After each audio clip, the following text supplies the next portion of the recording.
நான் இப்பொழுது சொல்ல போகும் இந்த ஒரு சிற்பம் நம்மை கற்பனையின் உச்சத்திற்கே கொண்டு செல்லும். ஆம், தஞ்சை பெரிய கோவிலின் 2ஆம் திருவாயிலான ராஜராஜன் வாயிலில் பிரம்மாண்டமான 2 துவார பாலகர்கள் சிலைகள் இருக்கின்றன. இவை ஒவ்வொன்றும் கிட்டத்தட்ட 18 அடி உயரம் கொண்டவை. இவ்வளவு பெரிய பிரம்மாண்டமான துவாரபாலகர் சிலையை நீங்கள் வேறு எங்கும் கண்டிருக்க முடியாது.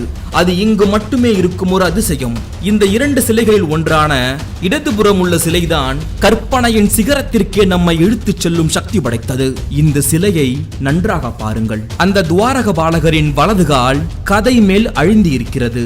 இந்த சிலையில் அவரது காலடிக்கு கீழ் ஒரு பொந்தில் இருந்து வெளிவரும் மலைப்பாம்பு எலியை கவ்வுவது போல ஒரு பெரிய யானையை தனது வாயில் கவ்விக்கொண்டு இருக்கிறது.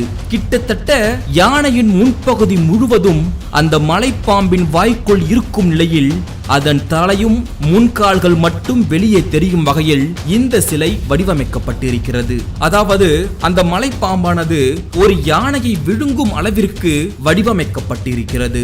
இங்குதான் நீங்கள் அந்த ரகசியத்தை, அந்த அதிசயத்தை புரிந்து கொள்ள வேண்டும். அதாவது ஒரு யானையை விழுங்கும் வகையில் இந்த பாம்பு இருந்தால் அந்த பாம்பு எவ்வளவு பெரிதாக இருக்க வேண்டும். அந்த பாம்பு மிக பிரம்மாண்டம் என்றால் அது இந்த சிலையில் சுற்றி கொண்டிருக்கும் அந்த காலுக்கு சொந்தக்காரரான அந்த துவாரக பாலகர் இன்னும் எவ்வளவு பெரியவராக இருக்க வேண்டும்.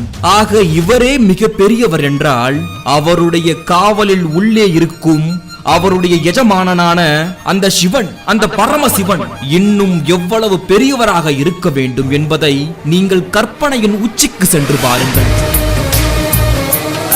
ஒரு யானையை மிக பெரியது, அந்த யானையை விழுங்கும் அந்த பாம்பு எவ்வளவு பெரியதாக இருக்க வேண்டும். அந்த யானையை தன் காலுக்கு கீழே வைத்திருக்கும் அந்த துவாரக பாலகர் எவ்வளவு பிரம்மாண்டமானவராக இருக்க வேண்டும். அவ்வளவு பிரம்மாண்டமான காவலில் உள்ளே இருக்கும் அந்த பிரம்மாண்ட சக்தி, அந்த அதிசய சக்தி சிவபெருமான் எவ்வளவு பெரியவராக இருக்க வேண்டும் என்கின்ற அந்த தத்துவத்தை தான் ஒரு சிலையின் வழியாக அருமையாக ராஜராஜ சோழன் மக்களுக்கு உணர்த்தி இருக்கிறார். இவ்வளவு பெரிய அந்த சிவனுக்கு ஒரு அற்புதமான ஒரு படைப்பை, காலத்தால் அழிக்க முடியாத ஒரு அதிசயத்தை கட்ட வேண்டும் என்பதற்காகத்தான் அவர் வேண்டி வேண்டி இந்த கோவிலை கட்டியிருக்க வேண்டும். அதனால்தான் இன்று வரை அது காலத்தால் அழியாமல் பல ரகசியங்களை தன்னுள் அடக்கிக் கொண்டு கம்பீரமாக காட்சியளித்துக் கொண்டிருக்கிறது. புராணங்களில் கூறப்படும் கதைகளை